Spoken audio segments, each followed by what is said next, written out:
Hello， 各位觀眾朋友，大家好啊！雨過天青之後咧，我哋就真係置身於園林之中嘅，好似啲公園一樣。看得到整個園林的綠化是很漂亮的。係啦，呢個咧係嗰啲楊梅樹嚟嘅，已經俾人摘完㗎啦。每年都有啲業主咧，佢熟咗可以摘，可以食啦，用嚟浸酒啦，都有嘅。這個是那個蓮霧嗎？啊，呢個係啦，所以我哋呢個小區映海南十里銀灘3期。所以喺呢個小區入邊咧，無論你住啊定係下邊嘅小區啦，都非常之靚嘅。真的是鳥語花香嘅一個小區。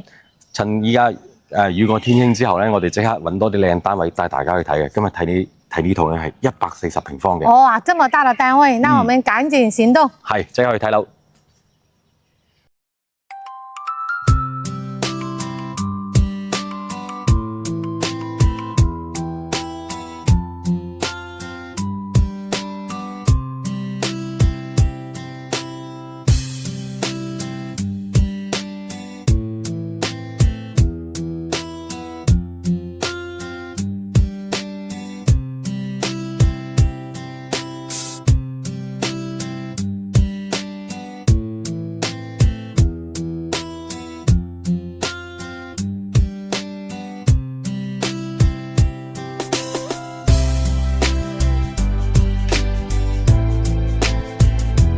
好啦，我哋已經嚟到單位呢度啦，睇一個非常之大嘅單位啊，2梯4戶啊。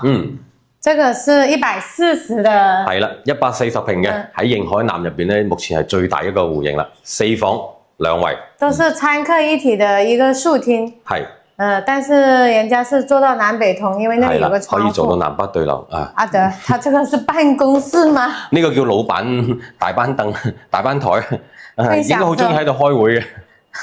咁佢陽台嘅景觀咧都係可以㗎嚇，睇翻小區嘅園林景觀啦。往呢邊睇仲可以睇到個遊艇碼頭啊，即係人哋夜晚放煙花可以睇得到嘅。咁往呢邊睇山景啦，啱啱落完雨，雨後嗰啲空氣啊，真係好清新啊，真係。而且下了雨，去看這個綠化，感覺讓人家的眼睛更舒服。就好似咩咧，沖完涼咁咯，所以望落舒服好多咯。好，我哋睇翻佢入邊嘅內籠啦。有簡陋嘅家私啦，空調都有裝啦。咁個廚房咧就一字型嘅，都係有一個生活陽台。咁之前業主有住過嘅，衛生有啲扭教啊。呢個要叫阿姨。呢個大雙開門冰箱。冰箱是夠大。這裡還有個陽台。呢個生活陽台嚟嘅，即係擺洗衣機啦。佢依家已經擺咗洗衣機嘅，亦通燃氣㗎。真的是要好好搞搞衛生。咁呢邊就佢餐客廳啦。咁我哋睇佢房間係點樣嘅先。餐廳都有裝了一個空調哦。但呢盞燈啊，真係有啲扭教啊，太低啦。然後乾濕分離的洗手間。這個洗手間也是洗手盆夠大。配得上這個。即係耐都冇人住啊！呢啲樓真係但總體佢嘅朝向啦，同埋入邊嘅內籠咧，都算過得去嘅。這邊的話，它是朝西南。呢邊係朝南向嚟嘅，東南噶啦。然後那邊陽台是朝東北。係呢邊係東北，佢2間房啦，呢邊2間房係東北，咁跟住有2間房咧係南向嘅。每個房間都有空調哦。係啊，即係佢之前喺度住都幾中意住嘅。這裡的話就是沒有放衣櫃。咁呢個就佢主人房啦，呢個主人房就夠大啦。套間。點搞都得噶啦呢度。哇，這個是真正南北通的主人房啊！係啦，就呢間大房啊，同我哋以前影開嗰啲單間嗰種咧，同等面積嘅啦已經。呢個咁大咧係可以做個衣帽間嘅，咁業主咧可能之前冇點搞啦，比較簡陋啲啦，咁啊做咗個飄窗墊喺度咧，坐喺度睇住園林嘅景觀。它這個的話放2張床都是沒問題的，但是正常不會放2張床。咁呢邊窗台睇出咧，都係睇翻小區嘅園林景觀嘅。對，綠化都很好。係，那邊就是我們的出入口。係啦。咁我哋依家就叫攝影師做一個仔細嘅推鏡，將成個單位嘅內容呈現俾大家睇。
好啦，啱啱攝影師咧用一個好仔細嘅推鏡咧，將成個單位嘅內容呈現俾大家睇啦。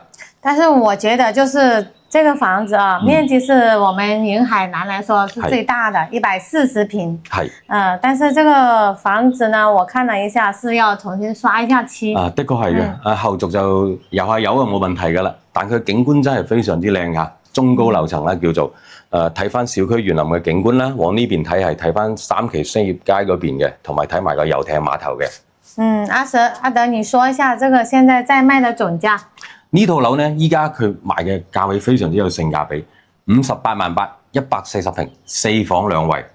而且我剛才有計算機算了一下，4200的一個單價。係啦，4200一個單價，比起佢原價嘅話，已經係去到4折嘅啦，接近。所以說很多人說惠州的房價跌了，但是不知道跌得這麼離譜。咁所以我哋都係揾啲性價比高嘅單位分享俾觀眾朋友啦。我覺得就是如果有改善型的啊，這個空間啊、房間啊都是足夠大，係非常之舒服啦，4房2衛啊，足夠用，而且仲要喺十里銀灘3期呢個迎海南呢個咁中心嘅一個小區入邊。因為它有一次工程也是很小的，它沒有什麼掉皮啊，或者是裂縫的，只要重新油，如果有那些情況，你還要鏟一鏟。係啦，咁如果有中意呢種單位嘅觀眾朋友呢，可以攞起你哋嘅手機，掃我哋嘅二維碼，加我哋嘅微信或者 WhatsApp。到現場來感受一下，係感受一下呢個單位，睇下呢種景觀，現場睇係完全唔一樣嘅。今天我們就把這個節目介紹到這裡。我哋下期再見，拜拜。